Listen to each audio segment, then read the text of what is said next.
and welcome to this edition of Money in Motion video blog. This is Dan Perkins. It's been a while since I chatted with you, and probably for good reason. We've had a spectacular January, and when markets are moving, it's just kind of better off to sit still and take advantage of what you have, and when the markets are running in your favor, just leave things alone. So I didn't see anything big that I needed to change.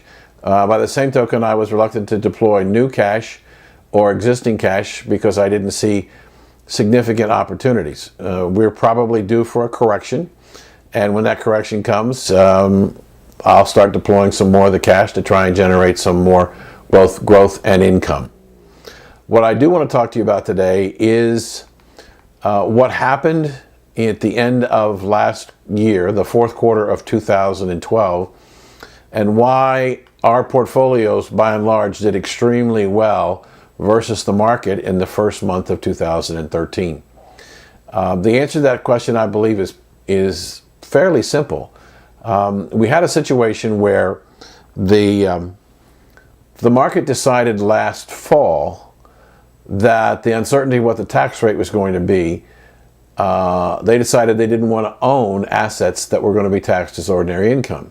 Because at that time, Congress was talking about and the administration was talking about raising the tax on dividends and interest to potentially up to 43% from 15%. And so dividend paying investments sold off, and they sold off sharply, which is why we saw some decline in our portfolio values for the quarter, but we were still up year over year nicely.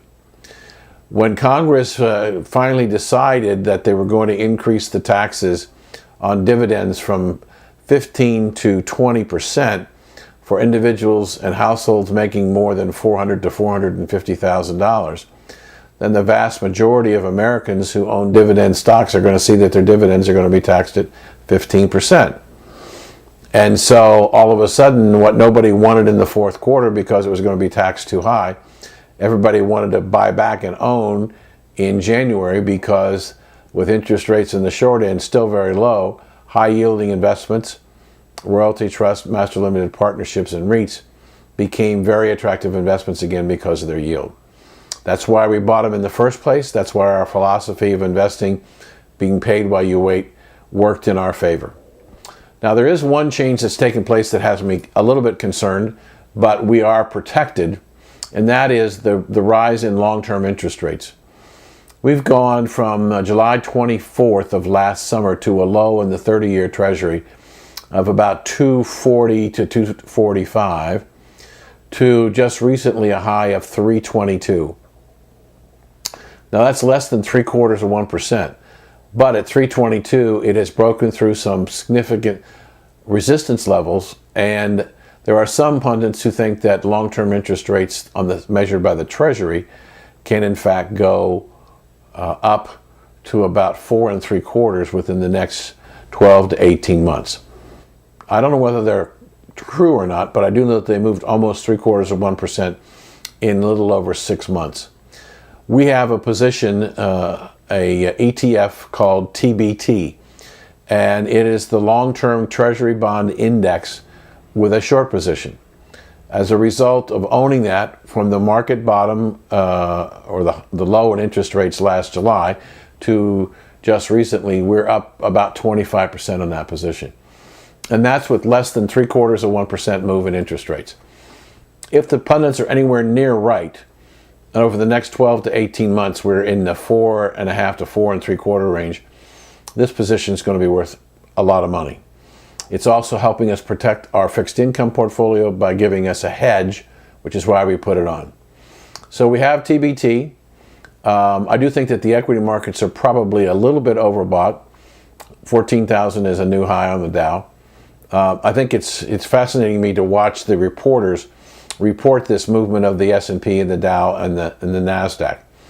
And what they're saying is not really accurate. They're saying that this is a post-2007 high at over 14,000 on the S&P 500. Well, it's a tentative new high. I mean, it isn't thousands of points. It's a few points. And the reality is that if you've been invested in the Dow Jones or the S&P 500 since the end of 2007, and it got back to what you paid for it in 2007, for 5 years you basically have earned nothing because you got back to what you paid for it. Now, adjust that for inflation, even a low level of inflation, you still haven't made it back.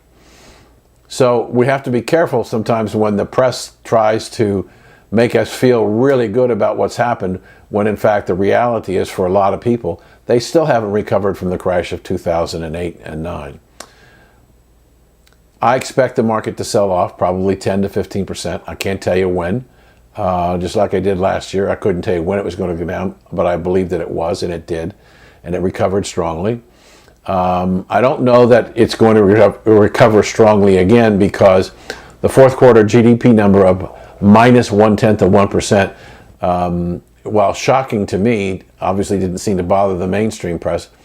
But we went through the entire fourth quarter at negative growth in the economy, negative GDP.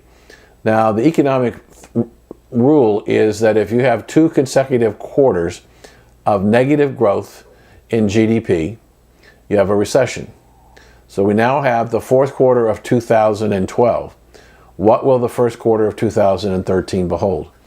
I don't know whether it's going to be negative. We obviously won't know that. We'll get indications as we go along.